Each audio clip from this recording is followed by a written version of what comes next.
Coming up on Mountaineer Playbook, I'll tell you about the coach that single-handedly built up a program from scratch here in Morgantown. I'm Aaron Parker, and I'll have her story next. I'm Kira Nazzati, and stay tuned to find out where I landed. Straight ahead on Mountaineer Playbook. We're here in Fayetteville, West Virginia to tell you all about Bridge Day Adventure. And how it benefits the economy. I'm Elizabeth Carey. And I'm Riley McMoyle. And Mountaineer Playbook starts now.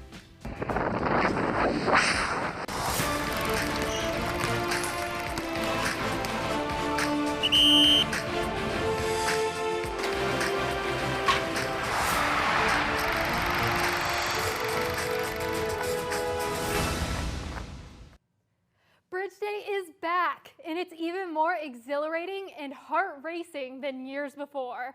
I'm Riley McMoyle. And I'm Zach Anderson. We'll also tour the WVU wrestling facilities, fully decked out with the best equipment there is. These stories and more coming up on Mountaineer Playbook, a sports magazine show produced by Sports and Adventure Media students right here at West Virginia University. 800 feet in the air. That's how far base jumpers leaped into the New River Gorge below. It's only once a year, the third Saturday in October in Fayette County, West Virginia. And I understand you went this year, Riley. Yes, Zach. I had the opportunity to experience these jumps firsthand, along with reporter Elizabeth Carey, who joins us now live in the studio to tell us about this exciting event. Elizabeth? Zach, Riley, the largest bridge in the Western Hemisphere hosts an event that you won't see anywhere else. In Fayetteville, West Virginia, Bridge Day brings over 100,000 people to the New River Gorge for an adventure event like no other. I traveled down south to see what this event is all about. Here in Fayetteville, Bridge Day is the 6-hour event where daredevils can base jump off of the New River Gorge Bridge, an activity normally illegal in national parks. George Hargis explained to me how she's feeling before her jump. I'm just excited. Yeah, this is the tallest object I've ever jumped, so I'm excited just to have more time to fall. First held in 1980, this annual event draws nearly 100,000 spectators from around the world to see these adventurers take on the 876 feet between the deck of the bridge and the waters of the New River. It's fun, brings base jumpers from all around the world, so it's mostly like a family reunion for us, people we've taken courses with or skydived with, so it's just fun to see people that you don't get to see all the time because I have friends here from Florida, from out west, just all over. Over 300 people will jump from this steel giant, the third largest single-arch bridge in the world. Over 1,100 jumps will occur in this 6-hour period, but that's not all. Community is paramount to this event. Olivia Merrill told me about her experience. So this is my first time coming to Bridge Day, my first time base jumping, and I, was very spontaneous, so I did it by myself, and I've already met so many incredible people who have just been so supportive and rooting for me and kind and like friends that I think that I'll have from now on and stay in contact with. So it's really, really an amazing thing. Yeah. Here in New River Gorge National Park, everyone is encouraged to chase adventure. So anybody out there who has ever thought about skydiving or base jumping or anything like that and wants to do it, I would say just go for it. I'm like a prime example of like you can do it. So. At Bridge Day, community and adventure go hand in hand, and we can't wait for next year.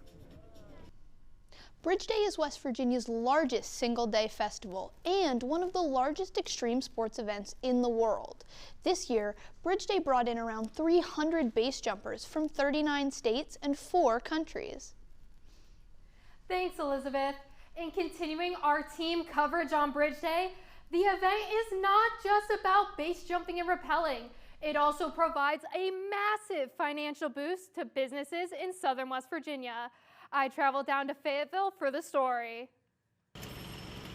Every year, Bridge Day generates more than $1 million for the southern West Virginia economy, giving support to both big and small businesses alike. Be part of the event and help us, events like this, big events, a lot of people will help us get through the winter months when we can't sail. Barnett is one of the hundreds of vendors who have garnered a spot at Bridge Day 2023. More than half of the spots available to vendors had been filled in July, 3 months before the event itself. Wow, wonderful West Virginia, baby. There are over 200 vendors here today at Bridge Day, and in 2022, Fayette County made $99 million and generated 760 jobs. This has been accredited to a multi-million-dollar ad campaign created by the state of West Virginia to promote state tourism, and it seems to be working out. Fayette County isn't the only one reaping the benefits either.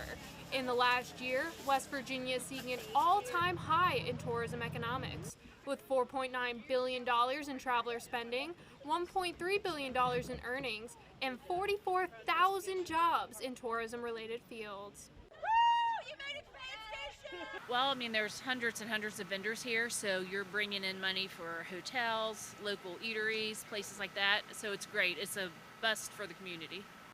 And despite the immense financial gain, it is also an opportunity for giving back, as all proceeds from the annual Bridge Day 5K go towards the Kids Run Club, which promotes opportunities for kids to be active.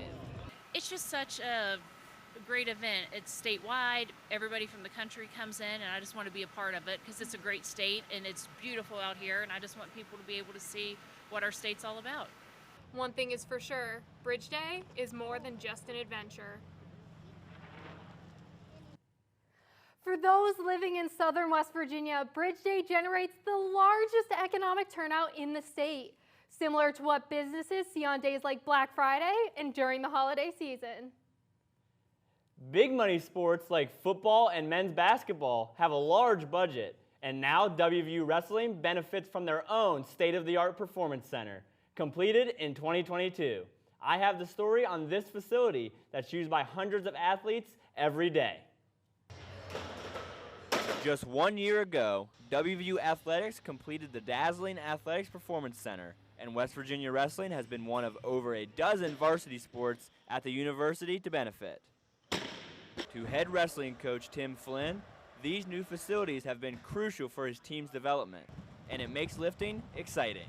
I mean, it's beautiful, and so many kids have come in and said, wow, this is the nicest facility I've seen, and it not only makes you proud, but you know, it kind of puts a smile on your face when you're recruiting high-level kids. Paired with the new weight room, WVU wrestlers were gifted a $1.4 million wrestling pavilion for practice as well as for lounging or watching film. Homegrown star and senior All-American Peyton Hall has been around the new weight room since it opened, and he thinks it's played a role in his development on the mat. Definitely have gotten stronger every year and developed, but I think that the new facility definitely is a lot nicer to lift in. I enjoy going to the lifts a lot more. 3 times a week, WVU wrestling athletes come here to this $10 million performance center to work on their craft, which includes strengthening their bodies for the physical season ahead. When you compare the 2 high-revenue sports to the $11.4 million total spent on over 46,000 square feet at the Performance Center and Wrestling Pavilion, this space benefits more student athletes, over 400 each day, according to WVU Athletics. It's nice to be comfortable. It's nice to have nice things, especially when the kids are putting in that much time. Now, wrestlers and many more student athletes at West Virginia can utilize a top-of-the-line space to call their second home. The wrestling team isn't the only varsity sports team to benefit from the state-of-the-art facility. Volleyball, rowing, men's and women's soccer, and other Olympic sports can use this facility to train their athletes. Zach, the Mountaineer football team is currently ranked number 81 nationally, with an average of 394 yards per game. This is a decline from their 2022 performance when they were ranked as high as number 56, but the team is trying to make a comeback. Andrew Corbett has that story.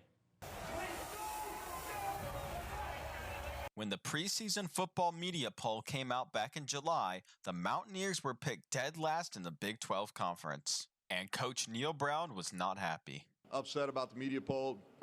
Definitely do not agree with that. The positive is that the media has not been, as far as predicting the Big 12, has not been very successful in recent years. But now, 5 weeks into the season, the Mountaineers are sitting at 2-1 in conference play, which is good for a tie in second place.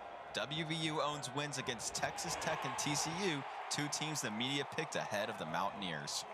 Whenever you can come in an opposing team stadium and come out with a win, it always feels good. So it's a big win for us. So yeah, feels great. Hey, stop doubting us, underdogs. 14 who? The team used this expectation as fuel, with constant reminders throughout the facility to motivate their hard work, which has led to great success this season so far. We have 4 objectives, and I think you've heard me talk about it. Discipline, strain, tough, and smart. That's how we want to be described. In addition to being towards the top of the conference this year, WVU also holds a win against arch-rival Pitt, avenging last season's loss. With the position the Mountaineers have put themselves in, WVU controls their own destiny with a chance to win the Big 12 for the first time ever. I'm Andrew Corbett, reporting for Mountaineer Playbook.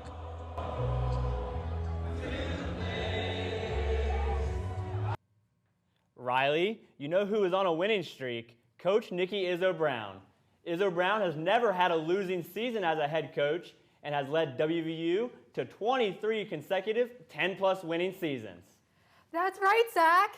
And Aaron Parker joins us now in the studio with his segment, Coach's Corner, to tell us more. Aaron? Riley, Zach, they're calling her a collegiate soccer legend. We're talking about Nikki Izzo Brown. As the head coach of the West Virginia women's soccer program for 28 years, Izzo Brown has led her team to 8 conference titles and has produced a whopping 34 professional athletes. And recently, Izzo Brown earned a special milestone.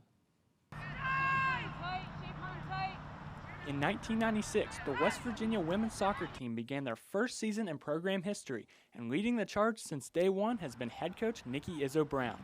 Izzo Brown took the job after 1 season as the head coach of West Virginia Wesleyan and has not looked back since the inception of the Mountaineer program. I wanted it like a big family, so that was the first thing, was if I could get people to buy in that this was going to be bigger than anything they've ever been part of as a team, that was going to be important. Izzo Brown has established the women's soccer team as a premier program for WVU, as the Mountaineers have reached the NCAA tournament in 22 of the last 23 seasons.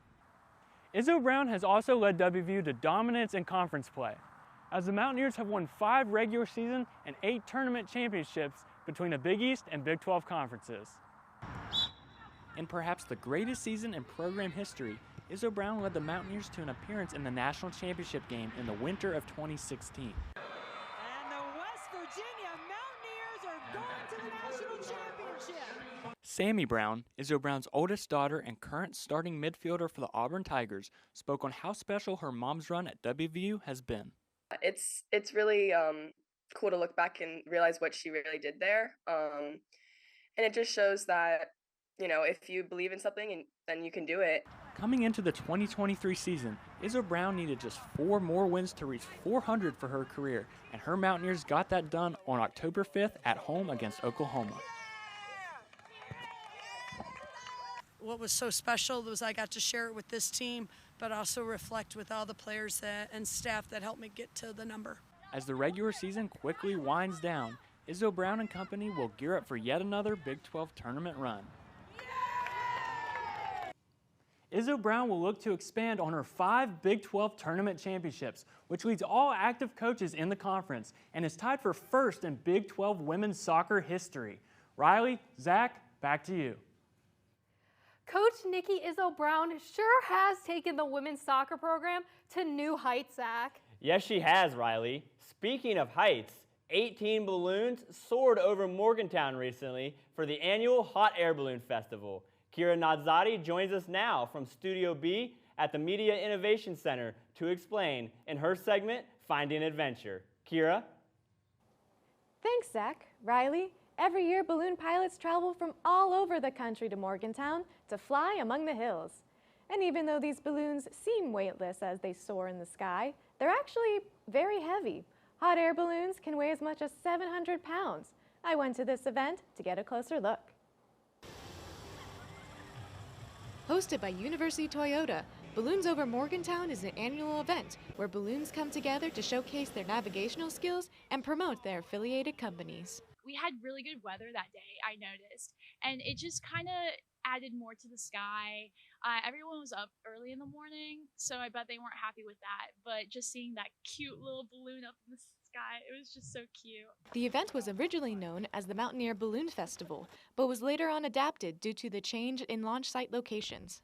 Today, the balloons used the Morgantown Municipal Airport for the event, soaring to between 1,000 and 3,000 feet in the air.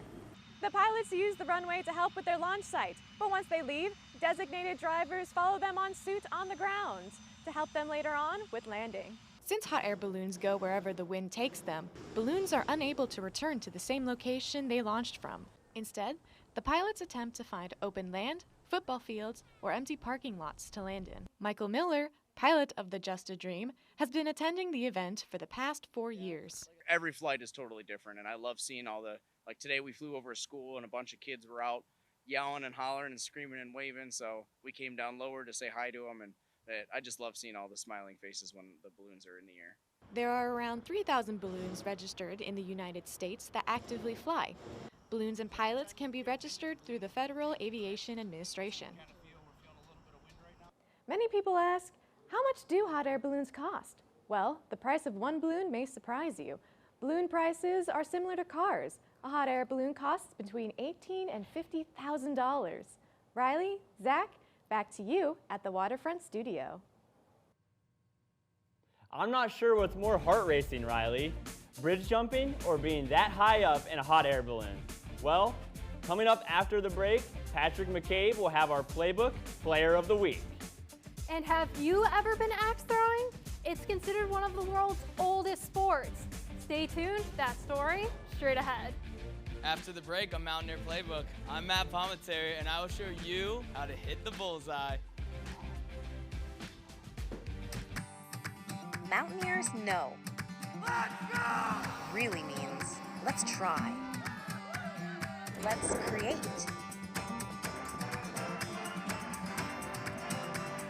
Let's explore.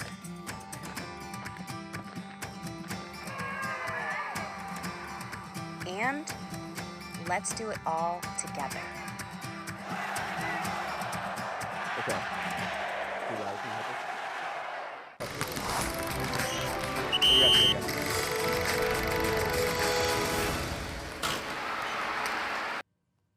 WVU women's soccer has a leader stepping up this season. And even though she's just over 5 feet, number 23 is proving to be a powerhouse among her teammates. That's right, Zach. Patrick McCabe joins us now in the studio with his segment, Playbook Player of the Week. Patrick? Riley, Zach, WVU women's soccer is on a hot streak, winning 4 of their last 5 games going into the Big 12 Conference Tournament. The resurgence has been led by one of the team's leaders who has played her whole life with her head in the game. Maddie Moreau started her career at her hometown Louisiana State University, but has spent the last 2 seasons here at WVU and has become one of the team's stars. But it's her steady leadership that has gotten the Mountaineer season back on track. I think we played some really good teams in the beginning of the season, and we learned a lot, but it might have hurt our confidence a little bit. And then so just throughout the season, I think we kind of found ourselves and know each other better, so we know how to each other play. Moreau has quickly become a locker room and fan favorite here at WVU for her hard work and leadership. Her head coach, Nikki Izzo Brown, spoke about how vital Moreau is to this WVU squad. And who's your hardest worker? Maddie Moreau. Who's locked in? Maddie Moreau. Who wants to win and is competitive? Maddie Moreau. So for me, it's very easy to coach somebody like Maddie. She's a gift. She's somebody that I count on every day to help with the culture. Moreau isn't the only standout on the back line. 5th-year right back Julian Valeron has played opposite Moreau the last 2 seasons, and she spoke about Moreau's leadership abilities both on and off the field. She's always out here playing like early. She's got to do extra, and on the field, obviously, we're not scared when she's on the field because we know if she loses the ball, she'll get it back. Moreau's steady presence and constant communication on the field have helped lead the Mountaineers up into a 3-way tie for 4th in the Big 12 Conference as the team heads into their final game of the season at home against Cincinnati. But you can guarantee nobody on that field will be able to outwork or outrun the Louisiana Comet, Maddie Moreau. The Mountaineers are officially slotted in as the 5th seed in the Big 12 Conference Tournament after their 1-1 draw against Cincinnati on October 23rd. The team will play number 4 seed Texas in the first quarterfinal matchup on October 30th. Zach, Riley, back to you. Thanks, Patrick. Riley, did you know how diverse our men's soccer team is? Absolutely, Zach. And many of these players have been key pieces to the Mountaineers' success this season. At one point during the WVU men's soccer season, 10 out of the starting 11 players were born outside of the United States. The Mountaineers are ranked within the top 10 in the nation and were ranked number 2 in the United Soccer Coaches Poll, which was the highest they have ever been placed in program history. Carlos Hernando from Madrid is just one of those players who have stepped up this year. We wish the entire team the best of luck in their season. Did you know that the WVU club hockey team has been around since 1968? Ryan Darty explains how a club sport is different from other teams at the university. The WVU club hockey program is part of the American Collegiate Hockey Association, which has no affiliation to the NCAA. The team receives no direct funding from the university and is mostly funded by player fees.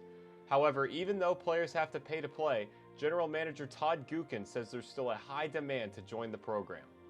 We've got a D1, D2, D3, we've got a women's team, and we could have thrown another team on the ice if we had more ice here. We ran out of ice. Like the other WVU teams, the hockey program recruits players from all over. The D1 team's leading scorer, Leo Haban, is from Slovakia. Forward Dawson Taylor is another player from out of state, and he explained what drew him to West Virginia. You know, culture in the room is always good. It's a great group of guys. When I first came here, I met a couple of the boys, and, you know, they kind of just, I fell in love with them too. They're a great group of guys, fun guys to hang around with, and always working hard on the ice. And that's the only thing you can ask for in a team right there. The D1 team had a head coaching change this season as Tyler Kutek was promoted from the D2 team after winning Coach of the Year and leading the team to a conference title. However, his first season leading the D1 team will be no easy task. WVU will play one of the toughest schedules in the ACHA this season, with games against Ohio, Liberty, Pitt, and Stony Brook. All 4 of those teams are ranked in the top 20 last season. Home games are played at the Morgantown Ice Arena, and they're broadcasted on the Mountaineer Hockey Network on YouTube. Your next chance to catch the Mountaineers on the ice will be on November 10th, when the D2 team faces off against East Carolina. In our very own backyard, Mountaineers have a unique opportunity to find their inner lumberjack. That's right, Riley. Mountaineers can also relieve stress in a rage room session at Mountain Man Axe Throwing. Matt Palminteri has more on the story. Since 2008, rage rooms have been a phenomenon around the world with a growing industry revenue of about $215 million a year. Here at Mountain Man Axe Throwing Center in Star City, people can do an hour in the smash room, throw axes for fun, or even get coached to compete at the highest level. Yeah, I think this is something that I could see myself doing and progressing my skills and getting better and better, maybe joining a league or, joining the community down here. Mountain Man offers 3 different axe throwing leagues, and with only a few weeks until the U.S. Pro Tournament, someone from Morgantown just might qualify. So we have basic people coming off the street that, just have fun. But then we have a group of us that travel around the United States competitively to throw. We have people ranked in the top 5 in the world typically all the time. You may think that axe throwing is just for men, but get this, it's not. 45% of all axe throwers are women. Mountain Man Axe Throwing is the perfect place to sharpen your skills. And that's because axe throwing isn't about strength, it's about technique and form. Reporting for Mountaineer Playbook, I'm Matt Palminteri. That looked like a lot of fun, Zach. Well, that's it for this week's edition of Mountaineer Playbook, our sports magazine show where we dive into inspiring stories of coaches, players, and passionate fans who make the sports world truly remarkable. I'm Riley McAmoyle. And I'm Zach Anderson. Please like and follow our page on Facebook at Mountaineer Playbook. Don't miss the chance to celebrate the heart and soul of the game with us next time on Mountaineer Playbook.